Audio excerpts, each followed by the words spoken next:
আজকে আবার একটা দল সৃষ্টি করতে যাচ্ছে আমাদের হুমায়ুন কবিরদা। কেন এইরকম হুমায়ুন কবিরদা কেন? এরকম আরও সমাজে কত লোক দল সৃষ্টি করেছে, কিন্তু সত্যিকার কি দলে দলে প্রেম বেড়ে যাচ্ছে, না ভালোবাসা বেড়ে যাচ্ছে, না দাঙ্গা বেড়ে যাচ্ছে, না হিংসা বেড়ে যাচ্ছে, না নিন্দা বেড়ে যাচ্ছে? কোন দিকে লক্ষ্য করেছেন? প্রতি বাড়ির সামনে সামনে হরি মন্দির করছে, দামি দামি হরি মন্দির করছে। প্রতি বাড়ির প্রতিটি জায়গায় দেখবেন মসজিদ তৈরি করছে, মন্দির তৈরি করছে। এই মসজিদ মন্দির নিয়ে কত কিছু চলছে, কিন্তু জানে না ভগবান মসজিদও দেখতে আসে না, ভগবানও দেখতে আসে না। কেন?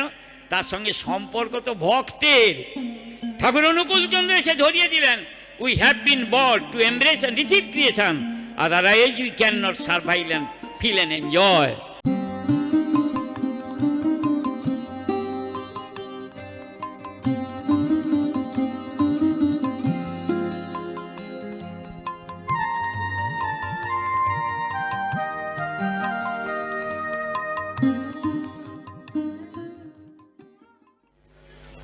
আজকে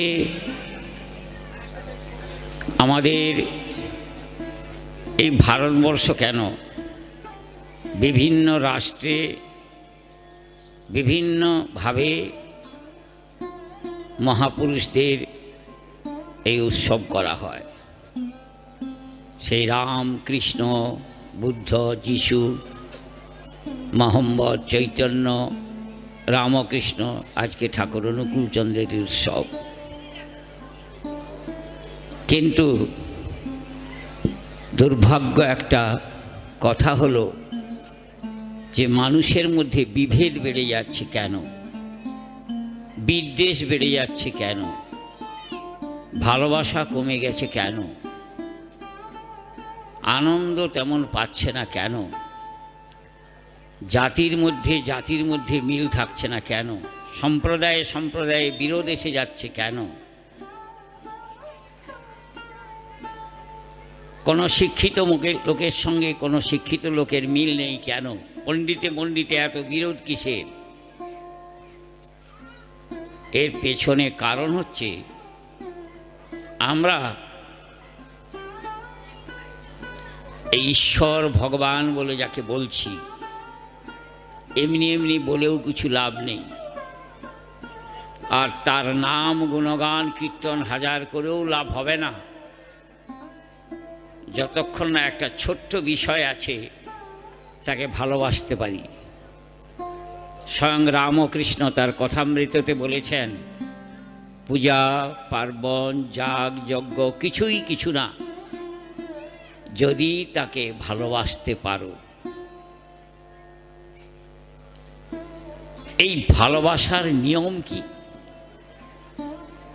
কারণ শ্রী শ্রী ঠাকুর অনুকূল চন্দ্র বলছেন, এই ভালোবাসতে গেলে মানুষের নাকি হৃদয়কে পবিত্র করতে হয়।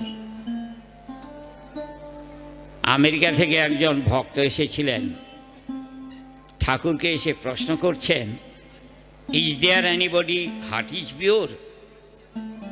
এমন কি কেউ আছে তার হৃদয় পবিত্র? কারণ হৃদয় পবিত্র না হলে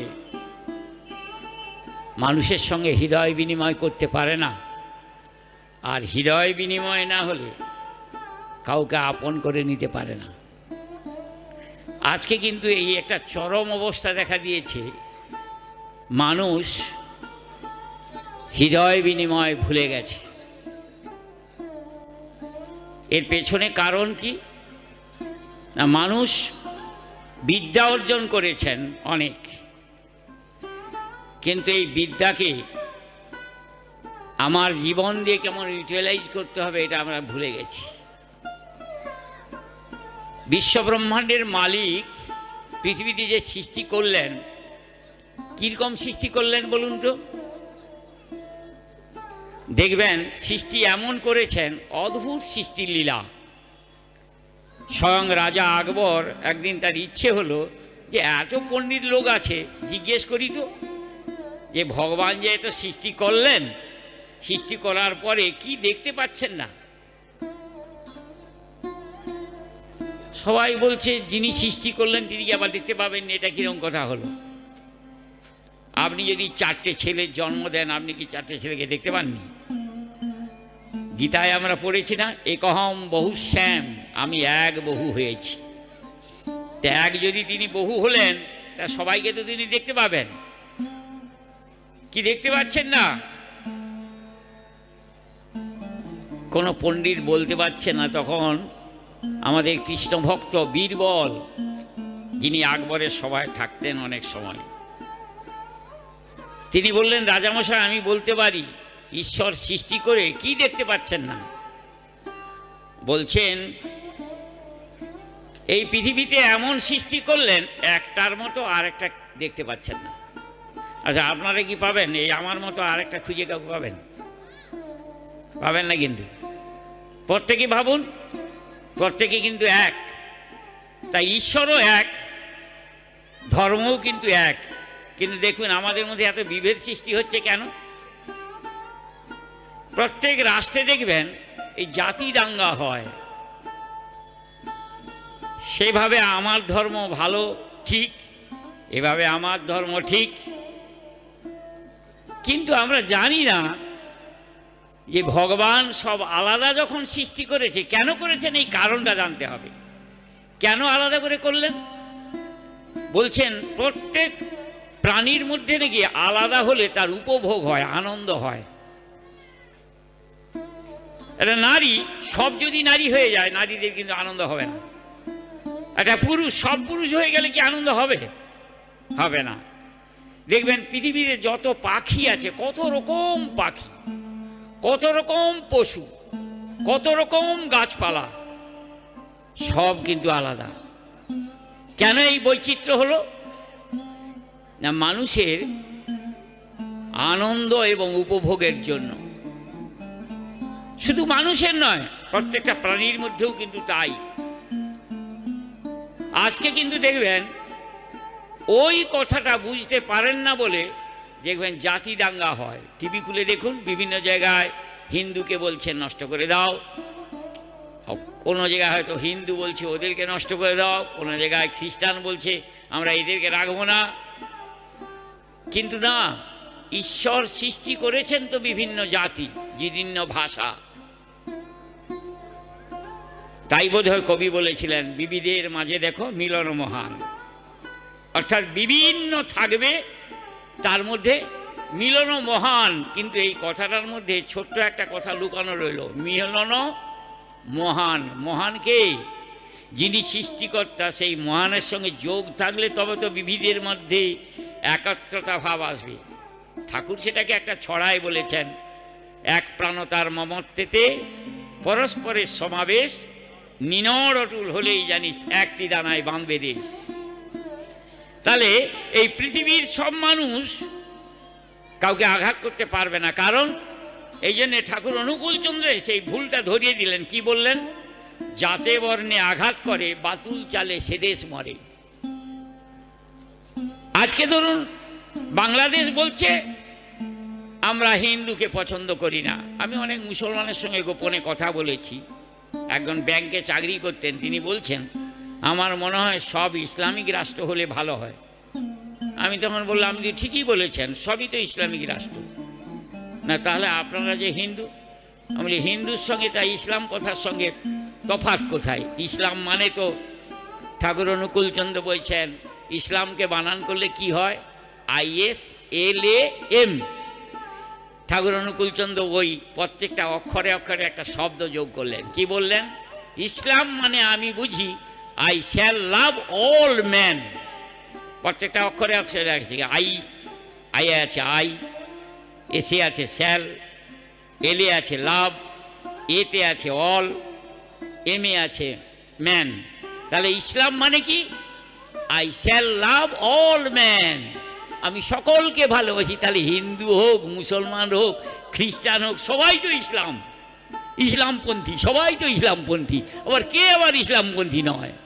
সবাই তো সবাইকে ভালোবাসলেই তো ইসলামপন্থী হয়ে গেল।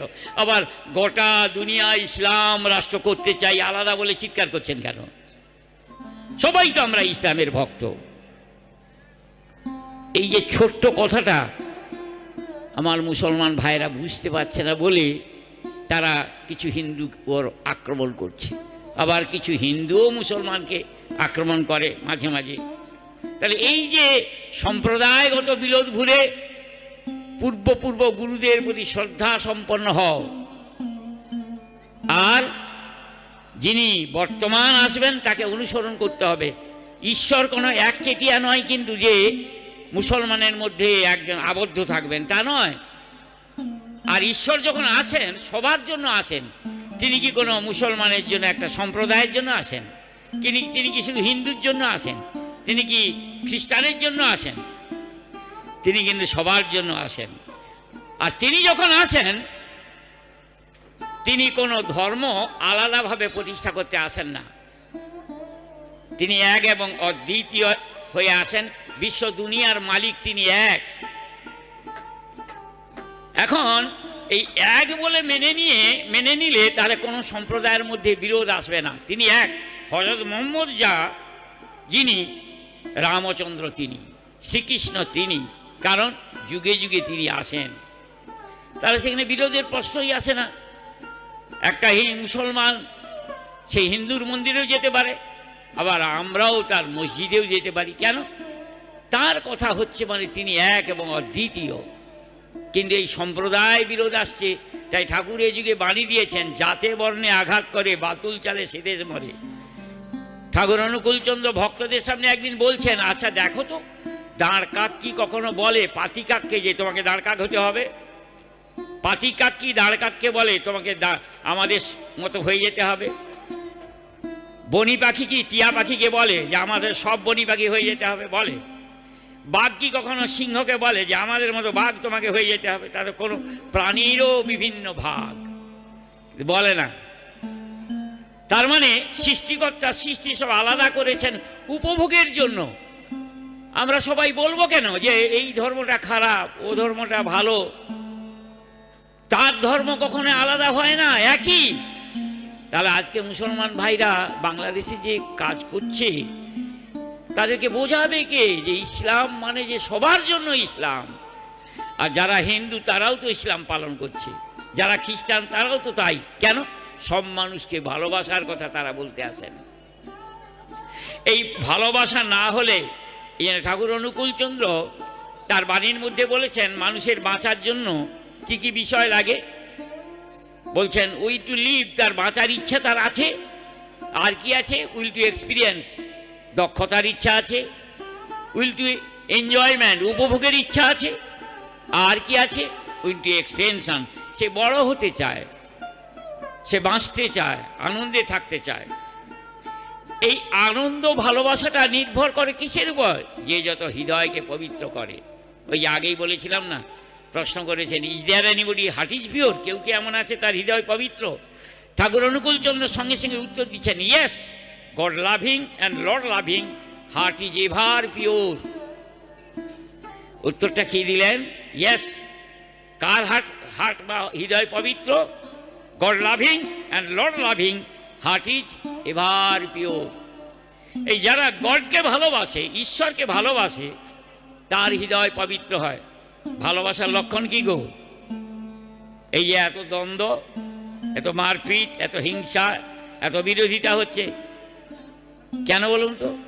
না, প্রত্যেকে তার ভালোবাসে কাউকে না কাউকে, তাই এত দ্বন্দ্ব হচ্ছে, এত বিচ্ছেদ হচ্ছে। কিন্তু একজনকে ভালোবাসলে দ্বন্দ্ব বিচ্ছেদ হবে না। কে বলুন তো? যার ভালোবাসায় কোনো খাদ নেই, নিখাদ, নির্মল, পবিত্র, সুন্দর। সে ভালোবাসা কে দান করতে আসেন? যারা দান করতে আসেন তাকে চিনতে পারে না বলে তিনি দয়া করে এসে বলেন, come to me and follow me. ওগো তোমরা আমাকে ফলো করো, অনুসরণ করো, আমার কাছে এসো। সেই জন্যে একমাত্র তাকে যে ভালোবাসে তবে তার ভালোবাসা সে নিশানা খুঁজে পায়, তবে তার ভালোবাসা সে খাঁটি করতে পারে। আমি ভাবছি আমার স্ত্রীকে ভালোবাসে বোধহয় আমি কতটা আনন্দে থাকবো। কেউ ভাবছে আমার ছেলেকে ভালোবাসে কত ভালো থাকবো, হবে না। কেউ ভাবছে আমি মহোৎসব দিয়ে বোধহয় কত ভালো থাকবো, হবে না। একমাত্র ভালোবাসার পাত্র যিনি, তিনি একবার মাঝে মাঝে আসেন। আর এই কলিযুগে তিনি শেষ অবতার হিসাবে এসেছেন 10 অবতারের মধ্যে। আপনারা 10 অবতার জানেন তো? প্রথম এসেছিল হরি, তারপর নারায়ণ বা বিষ্ণু, তারপর রাম, কৃষ্ণ, বুদ্ধ, যিশু, মোহাম্মদ, চৈতন্য মহাপ্রভু, রামকৃষ্ণ, ঠাকুর অনুকূলচন্দ্র এই 10 অবতার ভোজে গেছে। আপনারা বৃহৎ পাষণ্ড দলনে কিন্তু লেখা আছে 10 অবতারে কলিযুগ শেষ হবে, আবার সত্যযুগ আসবে, তবে লোকক্ষয় হবার খুব ভয় আছে। কিন্তু বলছেন সমস্ত বিপর্যয়ের মধ্যে কালের পক্ষে তারাই টিকে থাকবে যারা সুকেন্দ্রিক, সুনিয়ন্ত্রিত, সুযোগ্য, সেবাপ্রাণ, ইষ্ট স্বার্থ বার্তা বহনকারী, অর্থাৎ যারা ভগবানকে বুকে নিয়ে ভগবানের চিন্তা করে, ভগবানকে মানুষের কাছে প্রচার করে, ভগবানের ইচ্ছা অনুযায়ী সেবা দেয়, আর ভগবানের কাছ থেকে যারা জ্ঞান অর্জন করে। কারণ জানেন না, অর্জুন একবার যুদ্ধ শেষ হয়ে যাবার পরে শ্রীকৃষ্ণকে জিজ্ঞেস করছেন, প্রভু তোমার কাছে সব থেকে প্রিয় কে? ভগবানের কাছে কে প্রিয় হতে পারে গো? তা ভগবান শ্রীকৃষ্ণ উত্তর দিচ্ছেন, মম প্রিয় জ্ঞানী, অর্থাৎ আমার জ্ঞান যে অর্জন করে সে প্রিয় হয়।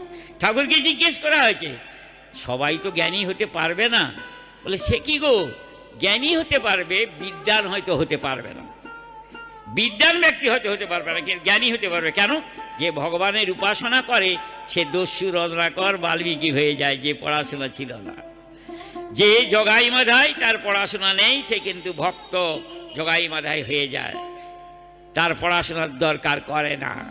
কারণ ব্রহ্মজ্ঞান হলে তার আসল জ্ঞান হয়ে যায়। এই জন্য শাস্ত্রে বলা আছে না, ব্রহ্ম জানতি ব্রাহ্মণ, যে ব্রহ্মকে উপলব্ধি করে সেই ব্রাহ্মণ অর্থাৎ জ্ঞানের অধিকারী হয়। সেই জন্য ঠাকুর অনুকূলচন্দ্র বাণীতে বলেছেন, লেখাপড়া জানিস না জানিস, বাস্তব পরিচয় নিরেট কর, পর্যায়ে তার সুদূর প্রসারী কি ফল দাঁড়ায় সেটা ধর। কি বললেন? আজকে যার পদতলে বসে আছেন তিনি কি বললেন? লেখাপড়া জানিস না জানিস, বাস্তব পরিচয় নিরেট কর। নিরেট মানে খাঁটি গো। কার সঙ্গে পরিচয় করবেন? ওই যে গান গায় না মায়েরা, যে তার সাথে কর পরিচয়। তাহলে তার সঙ্গে পরিচয় করলে, আমরা জানি বিদ্যাসাগরের বর্ণ পরিচয় বললে বোধহয় আমাদের ঠিক হয়ে যাবে, হবে না। পরিচয় করতে হয় তার সাথে। তার সাথে পরিচয় করলে আপনার মধ্যে যে জ্ঞানটা আসবে, সেখানে বিদ্যা নাও থাকলে চলে। আপনারা জানেন বোধহয়, তবু নূতন করে বলছি। লাটু মহারাজ একবার এসে বিবেকানন্দকে জিজ্ঞেস করছে, হ্যাঁ রে লরেন, লাটু মহারাজ একটু কাছাকাছি সমান বয়স বলে তুই টাকারি করে আর কি। হ্যাঁ রে, তুই যে আমেরিকা গেলি, সেখানে তোর প্রভুর কথা কি বলেছিস? স্বয়ং আমাদের প্রভু যে রামকৃষ্ণ, তার কথা তুই যে আমেরিকা গেলি কি বলেছিস? তখন নরেন্দ্রনাথ, যাকে বিবেকানন্দ বলছেন, বলছে তুই চুপ কর দেখি, মানে সমবয়স বলে তুই টাকারি হয় আর কি, তুই চুপ কর দেখি, তুই খালি বেশি বকর বকর করিস। আরে সেখানে রামকৃষ্ণের কথা বললে চলবে? সেখানে বেদান্তের কথা বলেছি, সেখানে বেদান্তের কথা, আমাদের ভারতবর্ষে যে বেদান্ত এর কথা বলেছি। লাটু মহারাজ আবার জিজ্ঞেস করছি, তুই তাহলে আমার প্রভুর কথা কিছু বলিসনি আমেরিকায়? তুই কেন বকর বকর করিস বল দেখি, এক কথা বারবার বলছিস। আরে সেখানে কি রামকৃষ্ণকে চেনে নাকি? সেখানে বেদান্তের কথা বলতে হবে। তুই তাহলে ভগবানের কথা সেখানে বলিসনি বল। আবার বলছি, তোর মতো একটা মূর্খ নেই, তুই কিচ্ছু বুঝিসনি, শুধু বকর বকর করিস। লাটু মহারাজ বলছি, কি বললি তুই? আমি কিছু বুঝিনি? কেন? লাটু মহারাজের পড়াশোনা নেই, কিছু বুঝিনি। ও ছুটে চলে গেছে। রামকৃষ্ণ একটা দাওয়ায় বসে আছেন, চটিটা খুলে দিয়ে। ও গিয়েই লাটু মহারাজ দুটো চটিকে নিয়ে মাথায় তুলেছে, তুলে বলছে, এই লাটু তুই কি করিস? রামকৃষ্ণ বলছেন, এই কি করিস তুই? আমার চটি নিয়ে মাথায় রাখলি কেন? বলে, ঠাকুর তুমি বলো না, আমার তোমার চরণ এই যে জুতোটা আমি মাথায় রেখেছি, তুমি শুধু বলো না, আমি যতক্ষণ তোমার এই চটিটা আমি মাথায় রাখবো, ততক্ষণ আমাকে যদি কেউ কিছু বলে তুমি আমার মুখ দিয়ে কথা বলবে, বলো না, তুমি বলো না। সে কি রে তুই এখন কেন, কোথায় কি বলবি, কি চাচ্ছিস তুই? না তুমি খালি বলো না যে আমি যতক্ষণ এটা মাথায় রাখবো, তুমি লোকে যদি কেউ কিছু বলে আমি যেন তোমার কথা বলতে পারি। আচ্ছা তাই না হয়, মায়ের কাছে বললাম। যা তাহলে এক্ষুনি আসবি তো? না, হ্যাঁ এক্ষুনি চলে আসবি। ছুটে চলে গেছে, চটি মাথায় হাতে আছে, ধরে আছে। বল তুই কি বলবি? এবার বিবেকানন্দ একটা প্রশ্ন করেছে, লাটু মহারাজ পট করে উত্তর দিয়ে দিল। আবার একটা প্রশ্ন করেছে, চট করে উত্তর দিয়ে দিল। তখন বিবেকানন্দ বলে, এই কী সালারি বাবা, এ তো আমার ঠাকুরের চটিকে মাথায় রেখেছে। অবাক হয়ে গেল। তারপর চটি ফিরে নিয়েছে। বিবেকানন্দ বুঝে নিলেন যে তাহলে বিদ্যা থাকলেই যে মানুষ ভগবানকে বুঝতে পারবে, বিদ্যা দিয়ে হবে না। আজকে সমাজে দেখবেন বিদ্বান ব্যক্তিরাই বরং ভগবানকে বুঝতে পারছে না, জানতে পারছে না। কেন? তা বিদ্যা দিয়ে তাকে হিসেব করে, ভগবান কি বলল হিসেব করে। তাই ভক্ত যে হয় তার বিদ্যার দরকার হয় না। তাই তিনি বললেন, লেখাপড়া জানিস না জানিস, বাস্তব পরিচয় নিরেট কর, পর্যায়ে তা সুদূর প্রসারী, কি ফল দাঁড়ায় সেটাও ধর।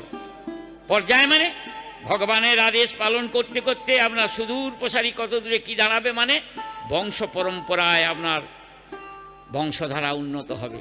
আজকে একটা ভালো বংশধারা খুঁজে পাবেন না। কেন জানেন? শ্রী ঠাকুর অনুকূলচন্দ্র বলছেন, মানুষের এই প্রেম ভালোবাসা পশুরাও যা পেলে মনে রাখে, মানুষ কিন্তু মনে রাখতে পারছে না। প্রেম ভালোবাসা কাকে বলে জানে না। শ্রী ঠাকুরের কাছে একবার ভক্তজন বসে আছেন, হঠাৎ করে ভক্তরা প্রশ্ন করছেন, ভালোবাসা কি জিনিস? আপনি যে পশুর কথা বললেন, একটা উদাহরণ দিয়ে আমাদের বলুন না, ছোট্ট করে আমরা সেটা বুঝি। ঠাকুর তখন বলছেন, জানো, এক রাজা ছিল। সে রাজা তার ইচ্ছে হলো যে তার একটা চিড়িয়াখানা করবে। আজকে আপনারা যে পশুদেরকে দেখতে যান না চিড়িয়াখানায়, চিড়িয়াখানা করবে। তার সব রকম পশু জোগাড় হয়েছে, কিন্তু সিংহকে আনতে পারেনি, সিংহ ধরা পড়েনি। তখন অতখানি তো উন্নত হয়নি, সিংহ আনার ইচ্ছা তার। সিংহ বলে, বনের রাজা সিংহকে চাই। এদিকে কিছুদিন আগে তার রাজত্বে এমন একজন গর্হিত কর্ম করেছে, এত গর্হিত কর্ম করেছে যে তাকে দেউলিয়া করতে হয়েছে। যে তাকে ধরে দিবে তাকে এত মোহর দেওয়া হবে, রাজা বলে দিয়েছে, যে তাকে ধরিয়ে দিবে তাকে এত মোহর দেওয়া হবে। এবার সে যখন শুনলো যে এবার আমাকে লোকে ধরে ফেলবে, কেন আমি অনেক দিন গর্হিত কর্ম করেছি, কিন্তু রাজা টাকা দেবে মোহর দেবে বলেছে, লোভে তো অনেকে খুঁজবে আমাকে ধরিয়ে দিতে পারে। তাই সে জঙ্গলে গুহার মধ্যে গিয়ে একটা বড় পাথরকে ঠেকিয়ে রাখতো, গুহার ভিতরে থাকতো, পাথর সামনে ঠেকিয়ে রাখতো। কেন? জঙ্গলে অনেক বাঘ সিংহ আছে। দিনের বেলা কোনো রকম খাদ্য সংগ্রহ করে এসে সন্ধ্যেবেলা ঢুকে যায়, লুকিয়ে থাকে। এই ছোট্ট একটা ফাঁক ছিল। হঠাৎ রাত্রিবেলা দেখে যে তার ভেতরে সে নিজে প্রদীপ জেলে রাখত, প্রদীপ জেলে কোনো রকম নিজেকে দেখতো আর কি। এবার খেতে টেত, দেখে যে একটা সিংহের বা বাঘের থাবা যেরকম হয়, বড় থাবা, সেই ফাঁকটার কাছে থাবাটা এরকম ঠেকিয়েছে। তখন সেই চোর ভাবছে, যে গর্হিত কর্ম করেছে, ভাবছে যে বোধ হয় এ আমাকে আক্রমণ করবে এসছে, আমার চানটা যদি কোনো প্রকারে সরিয়ে দিতে পারে আমাকে তো ধরে ফেলবে, খেয়ে নেবে। এলে সে চানকে ভালো করে ধরে আছে, ঠেকি মানে জোর করে ঠেকিয়ে রাখছে আর কি। বারবার দেখা যাচ্ছে চানটাকে সে পা দিয়ে টানছে না, শুধু ফাঁকের কাছে রেখেছে। তখন প্রদীপ দিয়ে সে দেখছে যে ও ওইটাকে ঠেকিয়ে রাখছে শুধু, কেন? কিন্তু চানটাকে তো টানছে না আমাকে ধরার জন্য। ভালো করে লক্ষ্য করলো প্রদীপ দিয়ে যে তার পায়ে 3টে কাঁটা ফুটে আছে, বড় বড় কাঁটা 3টে ফুটে আছে। তখন ভাবলো বোধ হয় ওই পশুটার কষ্ট হচ্ছে। সে তখন কায়দা করে ওই হাত দিয়ে 3টে কাঁটাকে টেনে বের করে ফেলে দিল। দিয়ে ওই প্রদীপের গরম তেল, কিছু তো নেই, প্রদীপের একটু গরম তেল হাতে নিয়ে ওর ওইখানে লাগিয়ে দিল। সিংহ কিন্তু চলে গেল, আর কিছু করলো না। পরের দিন ভাবলো ওই সিংহটার কষ্ট হয়েছিল, তাই ওই থাবাটাকে আমার কাছে দেখিয়েছিল। কিন্তু সিংহ যাওয়ার সময় কি করে গেল, ওই যে ফাঁকটা আছে ওই ফাঁকটা দিয়ে 2টো চোখ দিয়ে বারবার করে এরকম করে দেখলো। কেন দেখলো? কে আমার কাঁটা বের করলো, দেখে গেল কিন্তু।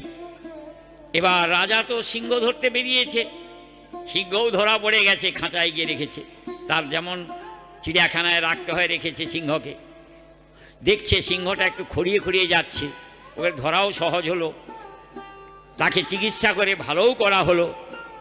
এবার হঠাৎ করে জঙ্গলে যারা কাঠ কাটতে যায় তার মধ্যে একজন এসে বলছে, রাজামশাই আমি দেখে এলাম একটা লোক ওই গুহার মধ্যে ঢুকছে, দূর থেকে দেখতে পেলাম, ঢুকে একটা কি যেন চাপা দিল, একটা কে লোক ওই জঙ্গলের পাশে গুহায় থাকে। রাজামশাই তো সৈন্য সামন্ত নিয়ে আক্রমণ করলো, আক্রমণ করে দেখলো গুহার ভিতরে যাকে তারা খুঁজছে, গরিতকর্ম করেছে, তাকে তো পেয়ে গেল, ধরা পড়ে গেল, ব্যাস একবারে টেনে নিয়ে চলে গেল। সবার কাছে বলল, রাজামশাই এ যা গরিতকর্ম করেছে এর মৃত্যুদণ্ড ছাড়া আর রাস্তা নেই। সবাই বলছে, হ্যাঁ রাজামশাই ওকে বাঁচিয়ে রাখলে দেশের ক্ষতি করবে, ওর মৃত্যুদণ্ডই দেওয়া ভালো।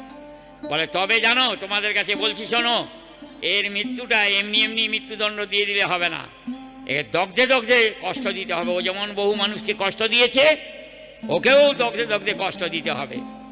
তাহলে কি করব? বলে ওই সিংহকে দুদিন খেতে দেওয়া হবে না, না খেতে দিয়ে ওই খাঁচার মধ্যে ওই লোকটাকে ফেলে দাও।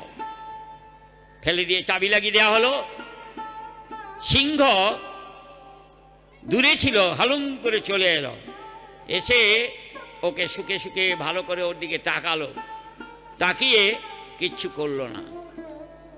তখন সেই ভদ্রলোক সিংহের গায়ে হাত বুলাচ্ছে, আর সিংহও দাঁড়িয়ে আছে।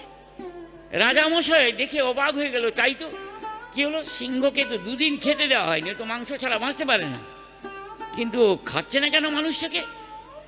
হঠাৎ করে এলো ওর কাছে ঝাঁপ দিয়ে, লাফ দিয়ে, কিন্তু খাচ্ছে না কেন? বলে ঠিক আছে, আরো দুদিন খেতে দেওয়া হবে না সিংহকে, দেখি খায়নি কেমন। আরো দুদিন চলে গেল, সিংহ আর খায়নি।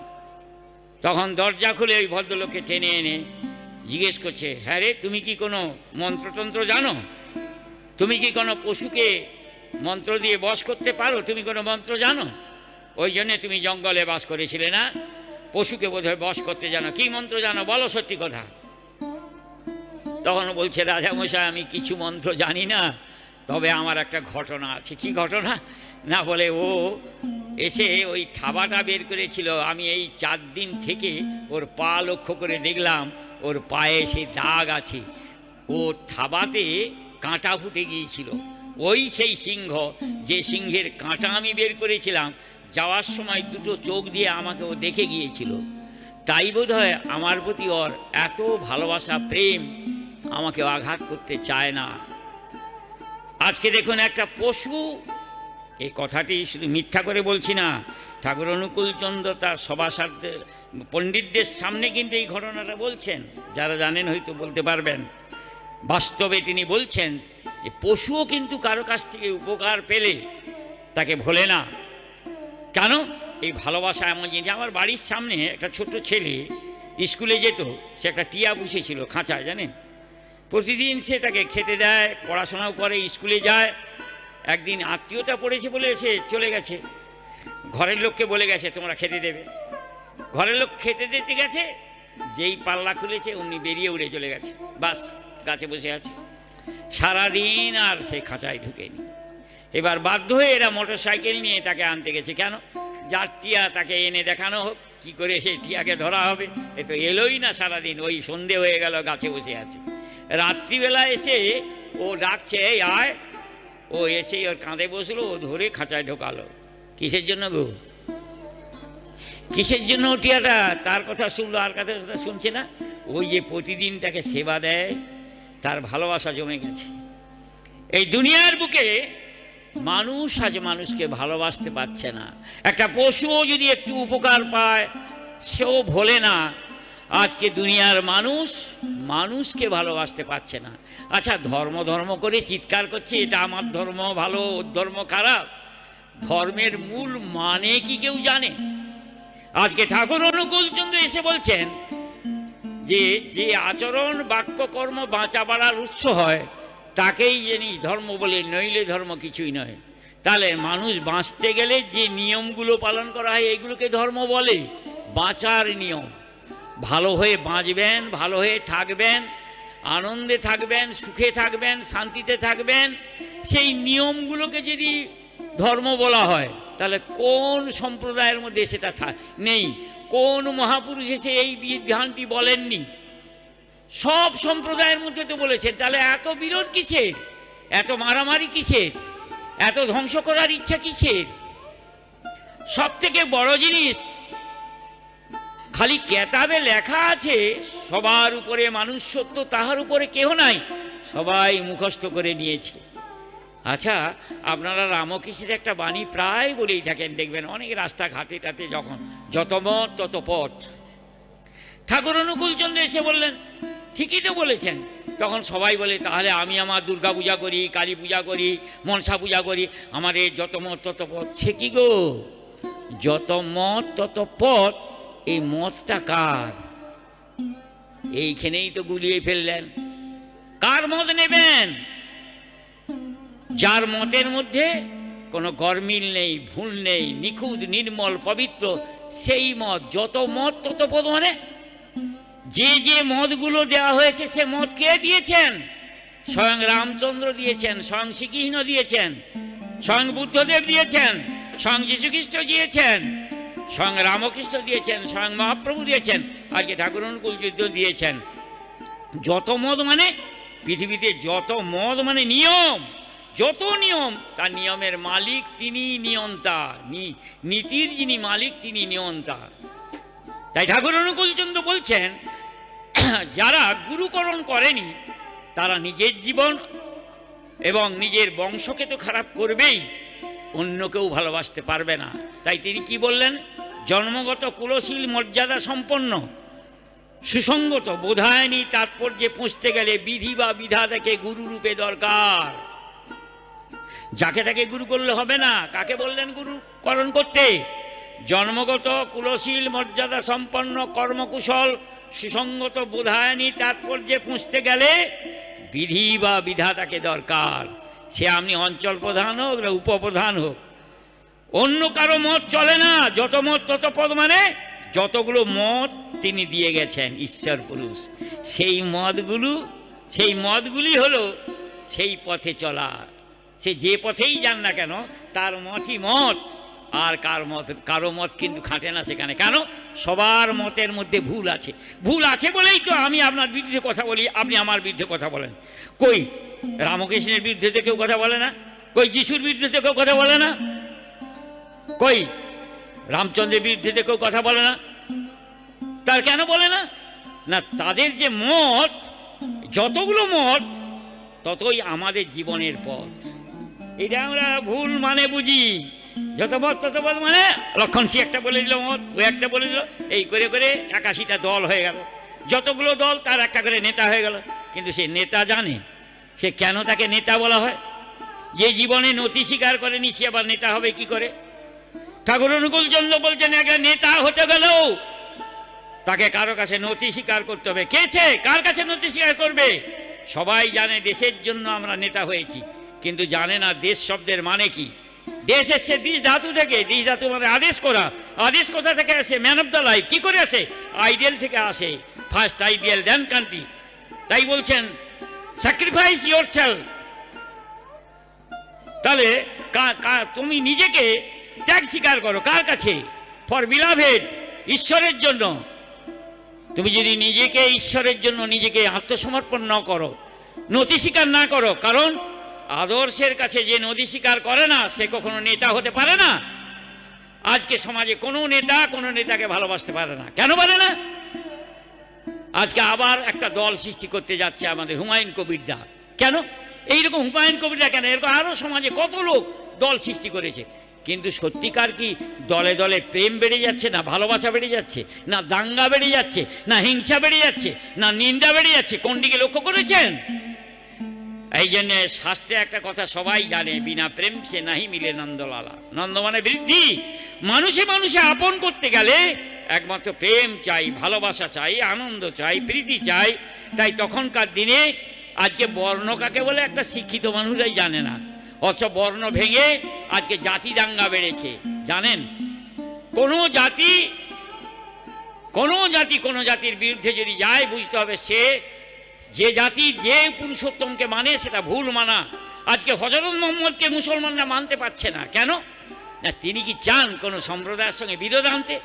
আজকে হিন্দুরাও ঠিক মতো মানতে পারছে না, তাই হিন্দুও বিরোধ করতে যাচ্ছে, খ্রিস্টানরাও বিরোধ করতে যাচ্ছে, রোহিঙ্গারাও বিরোধ করতে যাচ্ছে।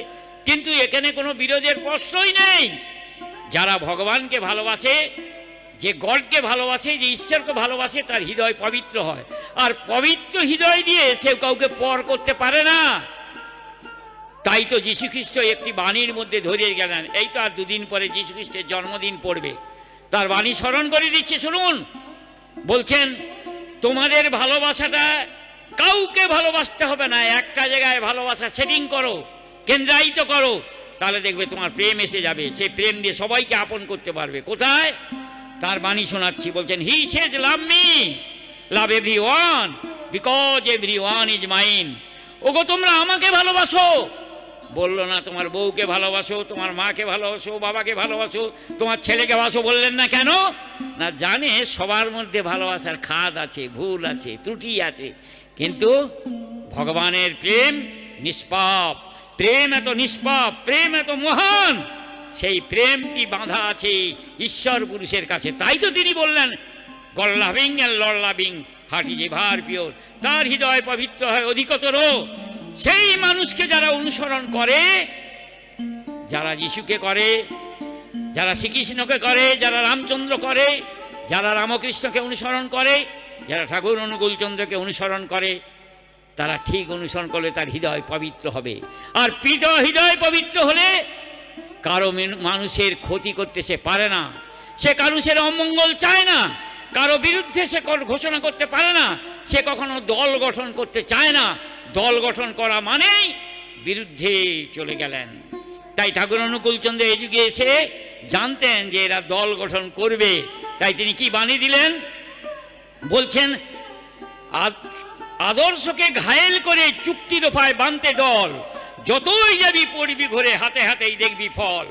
আজকে হাতে হাতে দেখছেন ফল। দলে দলে মারপিট হচ্ছে, দলে দলে নেতাকে মেরে দিচ্ছে, দলে দলে সংঘর্ষ আসছে, যেখানে বারে বোমাবাজি হচ্ছে। আজকে শিক্ষিত সমাজ চেয়ার টেবিল ভাঙছে, অফিস ভাঙচুর করছে, বড় বড় কাউকে সম্মান দিতে পারছে না। কেন পাচ্ছে না? তাদের সঙ্গে কোনো গডের সম্পর্ক নেই। সবাই ইংরেজিতে জানে god is good and kind to all. তার মানে সর্ববিষয়ের যিনি মঙ্গলদাতা, যিনি গুড করে দিতে পারেন, আমাকে পবিত্র করে দিতে পারেন, সেই গডের সঙ্গে সম্পর্ক যুবক সম্প্রদায় নেই। বলছে বিবেকানন্দকে অনুসরণ করলে হবে। সে কি গো? ভুল কথা। ভক্তকে কখনো অনুসরণ করতে নেই, করতে একমাত্র তাকে। কারণ তারা বলেন মামেকং শরণং ব্রজ, সর্ব ধর্মান পরিত্যাজ্য মামেকং শরণং ব্রজ, come to me and follow me. তারা বলেন আমার কাছে এসো, আমাকে ফলো করো। তাই আজকে যুব সমাজ কি করছে? বিবেকানন্দকে নিয়ে যায়। হয় কখনো ভক্তকে অনুসরণ করলে হয়?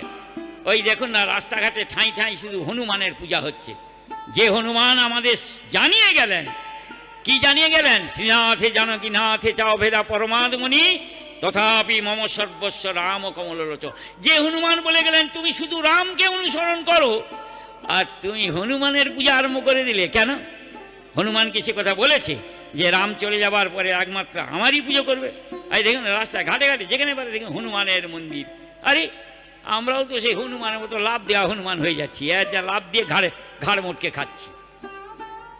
কোনোদিন ভক্তকে অনুসরণ বা পূজা করা যাবে না। তাই তো রামকৃষ্ণ এতদিন পুজো করলেন। দেখুন এমন একটি কথা বলে গেলেন, কেউ মার্ক করতে পারলো না। আজকে মহারাজরাও পারেননি। লেখা আছে, আপনাকে দেখিয়ে দেব। পূজা পার্বণ যাগ যজ্ঞ কিছুই কিছু না, শুধু একটা কথা বললেন, তাকে যদি ভালোবাসতে পারো, যদি ভালোবাসতে পারো। যদি কেন ঢোকালেন? দেখুন না, পণ্ডিত সমাজ ভগবানকে ভালোবাসে না। কেন ভাসে না? আমি প্রমাণ করে দেব। প্রতি বাড়ির সামনে সামনে হরি মন্দির করছে, দামি দামি হরি মন্দির করছে। প্রতি বাড়ির প্রতিটি জায়গায় দেখবেন মসজিদ তৈরি করছে, মন্দির তৈরি করছে। এই মসজিদ মন্দির নিয়ে কত কিছু চলছে, কিন্তু জানে না ভগবান মসজিদও দেখতে আসে না, ভগবানও দেখতে আসে না। কেন? তার সঙ্গে সম্পর্ক তো ভক্তের। ঠাকুর অনুকূলচন্দ্র এসে ধরিয়ে দিলেন, we have been born to embrace and receive creation, otherwise we cannot survive and feel and enjoy. তাহলে কি হলো? আমরা ভগবানের সঙ্গে লীলা করতে এসেছি। লীলা মানে আলিঙ্গন, প্রেম, ভালোবাসা। বলছেন ভগবান এসেছেন মানুষের সঙ্গে লীলা করতে, আর আমরা টাকা খরচ করে এখানে একটা মন্দির, ওখানে একটা মন্দির, এখানে একটা মন্দির, কি হবে? মন্দির দেখে ভগবান মানুষের চরিত্র গঠন হয় নাকি? না, চরিত্রবানকে দেখে চরিত্র গঠন হয়, প্রেমিককে দেখে প্রেম আসে, ভালোবাসা যার মধ্যে আছে তাকে দেখে ভালোবাসা জন্মায়। যার মধ্যে অঙ্ক জানা আছে সে অঙ্কের মাস্টারের সঙ্গ করে অঙ্ক জানা যায় না অঙ্কের মানুষের ফটো তুলে এনে পুজো করলে অঙ্ক শেখা যায়? আমাদের দেশের মানুষ ফটো পূজা করছে, মন্দির তৈরি করছে, বাড়ি বাড়ি সব ফটো পূজা করছে। ফটো পূজার দরকার হয় না, দরকার হয় তাকে অনুসরণ করা, অনুশীলন করা।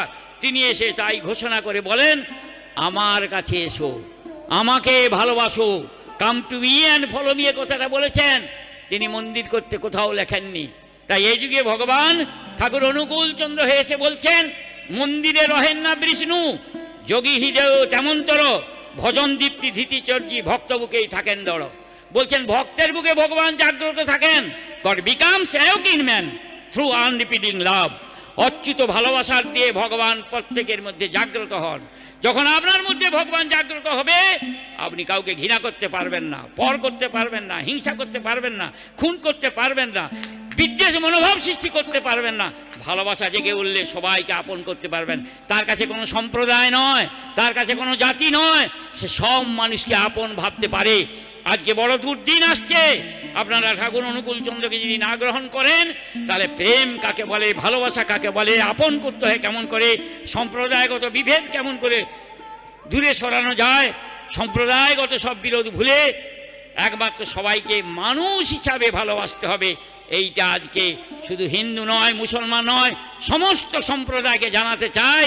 তারা জানে না যে প্রত্যেক মহাপুরুষ মানুষের মঙ্গলের জন্য আসেন, তাই তো বলে god is good and kind to all. তাই মানুষ adjusted efficiency and useful character their best education, সেইখানে তার প্রকৃত শিক্ষা জেগে ওঠে। তাহলে কিন্তু জাগে না। সময় হয়ে গেছে, হিংস পেয়ে গেছি, আমার দেবাশিস ভাই বলে দিয়েছে, তাই সময়টা অনেক বেশি নিয়ে নিলাম। আমি আপনাদের কাছে শুধু বলবো, বর্তমান পুরুষোত্তম সেই যুগে যুগে এসে দশ অবতার, শেষ অবতার ঠাকুর অনুকূলচন্দ্র, তাকে গ্রহণ করে জীবন ধন্য করুন, সার্থক করুন, প্রেমের অধিকারী হয়ে উঠুন, মানুষকে প্রেম দান করুন। একটি ছড়া বলে শেষ করি, শান্তি দিবি, তৃপ্তি দিবি, দীপ্তি দিবি সবার প্রাণে, নিষ্ঠা নিপুণ চর্যা দিবি কানায় কানায় আকুল প্রাণে। এই আকুল প্রাণ সবার জেগে উঠুক তার চরণে। বন্দে পুরুষোত্তম।